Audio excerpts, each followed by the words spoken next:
During earnings season, stocks make sudden, huge moves, which can create large trading opportunities. But many traders are afraid to participate in these events because they're unpredictable and highly volatile. If that sounds like you, in this video, our head of options trading at S&P Capital will teach you a solid strategy to take advantage of earnings season without taking much risk. I'm Mike Bellafiore, and we're a long-standing proprietary trading firm in New York City with numerous highly successful traders, almost all of whom started their trading careers with S&B. All of us at S&B hope you find this channel to be a wonderful place for you to learn and grow as a trader.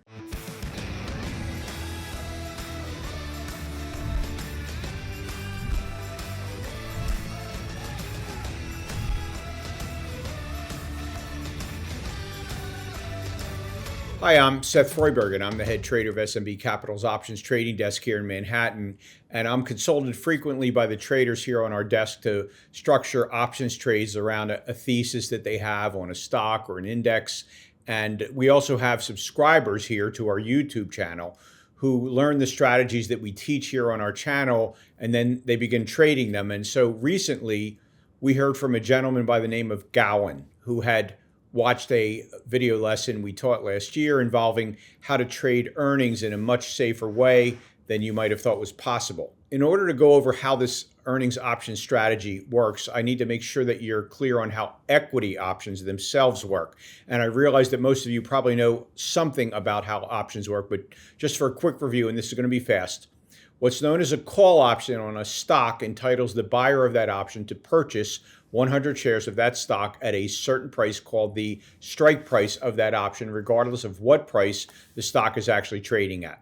What's called a put option, on the other hand, entitles the buyer of that put to sell 100 shares of the stock he owns at the strike price of that put, again, regardless of what price the stock is trading. The buyer of the option pays what's called a premium to the seller of the option because the seller of the option is taking the risk that the stock will go past the strike price of the option, in which case the buyer can exercise his option. So in the case of a call, even if the stock is going way above the strike price of the call buyer can exercise his right to buy 100 shares at that strike price. In other words, he's entitled to buy the shares way below market. Or conversely, on the put option, even if the market goes way below the strike price of the put option, the buyer of that put option has the right to sell his shares of that stock at the strike price of the put option that he's bought, even if the stock's price has gone way below the strike price of the put. In other words, he gets to sell them way above market. So naturally, all other things being equal, when a stock's price goes up, a call option for that stock will go up because that right becomes naturally more valuable to the buyer. And when a stock price goes down, a put option for the stock will go up because that right naturally becomes more valuable to the buyer. But it's also important to keep in mind that at expiration, if you've sold a call and the market closes below the strike price of the call, then unless the call was previously exercised, the call expires worthless and the call seller just pockets the premium. Similarly, if you've sold a put and the market closes above the strike price of that put, then unless the put was previously exercised, it expires worthless and the call seller just pockets the premium. So those are the basics of call and put equity options. Okay, so let's now head back to November of last year. And as you can see, Costco stock was trading up at around $5.25 at that time, having bounced nicely from its October lows. And Gowan, our subscriber, knew that Costco's was coming up for its earnings release on December 8th. Now, that's important because, as you know, right after a stock's earnings are announced, there's normally like an outsized move that occurs right after that because the market now has fresh information about how the company's doing. And if the company's prospects have either gotten dramatically better or worse, the stock price will normally quickly reflect that. And here's the key takeaway from today's video, so listen carefully. Any option which expires after the earnings are announced are going to be exposed to that big move and therefore have to be priced accordingly, whereas any stock that expires before that big move as a result of earnings will not be affected by that move because, of course, they have expired. And so the options market has a way to measure how much an options price is affected by an anticipated move, and that metric is known as implied volatility. Now, this is all come into focus when we look at the trade that Gowan shared with us. And so on November 15th, about 3 weeks before earnings on December 8th, he went ahead and sold 10 of the 550 calls expiring on December 2, and also sold 10 of the 500 puts expiring on December 2, while simultaneously buying 10 of the 550 calls and buying 10 of the 500 puts expiring a week later on December 9th, which you'll note is one day after the earnings report, which comes out the day before December 8th. And so when a trader enters into this structure, he's putting on what options traders refer to as an earnings double calendar trade, which is a sophisticated trade utilized by professional options traders. Now, remember, I mentioned that options exposed to an earnings event are going to have a higher implied volatility than the ones that are not exposed to that event. And so you'll notice here that while the implied volatility of the call options expiring on December 2nd are 24.5%, the same 550 strike calls expiring just 1 week later have an implied volatility of 29.1%. And you see a similar disparity on the put side, with the December 2 500 puts carrying a 29.1% implied volatility, while the 500 puts expiring on December 9th are carrying an implied volatility of 33.4%.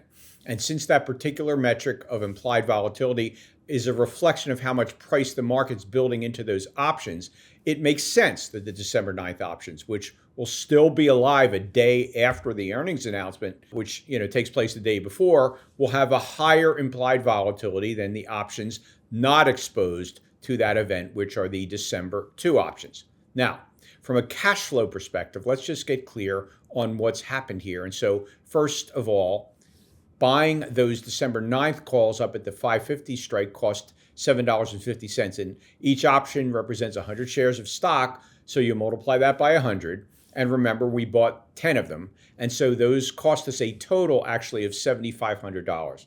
And with that same logic, we bought the 500 puts expiring on December 2nd for $7,400. Then, turning to the December 2 options, you can see we sold those for $3,610, and the puts were sold for $3,900. So when you net out what we paid for the December 9 options with what we received for the December 2 options, the total initial cost of the double calendar was $7,390. Okay, so let's now move forward to 15 days later, to December 1st, the day before those December 2 options expired. And as you can see, Costco had actually pulled back and was now trading in the 500 price area. And so let's take a look at the status of our options position at the close on December 1.